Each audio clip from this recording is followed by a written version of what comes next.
Nuzvid revenue అధికారులు మంత్రి లోకేష్ ఆదేశాలు లెక్క చేయడం లేదు. కృష్ణా జిల్లా గన్నవరం నియోజకవర్గం రైతులు నూజివీడు ఎమ్మెల్యే మంత్రి పార్థసారథిని ఆశ్రయించారు. ఏలూరు జిల్లా చాట్రాయి మండలం సోమవారం గ్రామంలో 1950 సంవత్సరంలో శర్మ అనే రైతు దగ్గర మందా గంగాధర రెడ్డి భూమి కొనుగోలు చేశారు. అప్పటి నుండి ఆయన సాగు చేసుకుంటున్నారు. మరో వ్యక్తి కోనేరు మురళి 2007లో తన భార్య శారదా పేరు మీద 38 ఎకరాలు భూమి కొనుగోలు చేశారు. ఆర్థిక అవసరాల నిమిత్తం భూమిని అమ్మేందుకు సిద్ధపడ్డారు.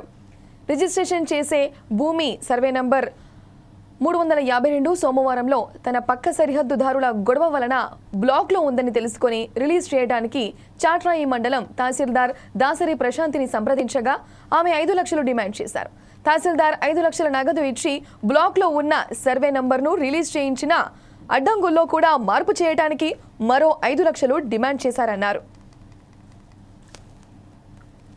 2006లో చాట్రాయి మండలం సోమవారం గ్రామంలో భూమి కొనుక్కున్నామండి. మా అత్తగారు పేరున ఒక 20 ఎకరాల ఆర్సెంట్, మా ఆవిడ పేర 18 ఎకరాల భూమి 2006లో కొనుక్కుని అది గవర్నమెంట్ లెక్కల ప్రకారంగా ఆన్లైన్ పాస్బుక్ ఖాతా నెంబర్లు మీకేషన్ అయ్యాం. తర్వాత నేను ఒక 2-3 నెలల క్రితం భూమి అమ్ముకుని అది రిజిస్ట్రేషన్ చేయించుకున్నామని చూస్తే అది రెడ్ మార్క్ లో పెట్టి ఉన్నాం.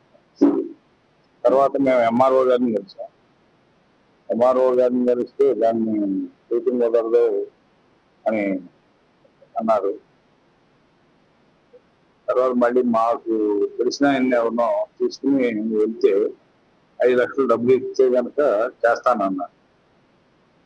ఈలోపు మళ్ళీ మంత్రి గారిని కలిసాం. డబ్బులు 5 లక్షలు అడుగుతున్నారు అని మంత్రి గారిని కలిసి మంత్రి గారితో చెప్పి వెళ్ళామండి. 5 లక్షలు ఇవ్వకోకుండా అసలు చేసే ప్రసక్తే లేదని చెప్పారు. 5 లక్షల అని పార్సారు గారండి, తెలుసు పార్సారు. 5 లక్షలు ఇవ్వకోకుండా అంటే ఇది అయ్యే పని కాదు అనే ఉద్దేశంతో అక్కడ అప్పు తీసుకుని ఒక 5 లక్షల డబ్బులు పట్టుకెళ్ళి ఇచ్చామంటారు. ఇచ్చిన తర్వాత మనకి రికార్డుగా రిజిస్ట్రేషన్ అవ్వాలి అంటే ఆన్లైన్లో 1B అడంగులు రావాలండి. ఆవిడ ఖాతా నెంబర్ ప్రకారంగా 1B చేశారు. ఇవ్వండి ఆవిడ సంతకం, ఇది ఇద్దరు పేర 1B చేశారు. ఒకళ్ళకి 20 ఎకరాల ఆర్సెంట్, ఒకళ్ళకి 18 ఎకరాలు 1B మీద వచ్చింది.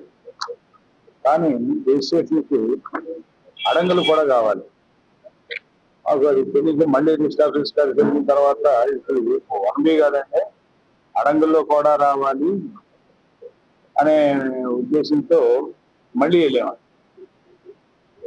మళ్ళీ వెళ్తే మళ్ళీ 5 లక్షలు అడుగుతున్నారు. నేను ఈ రాజకీయ నాయకులు కానీ తిరిగి ఆవిడ దగ్గరికి వెళ్ళి ఆవిడ చెప్పి నాకు అక్కడ ఇక్కడ వచ్చి 20 లక్షలు ఖర్చు అయిపోయింది.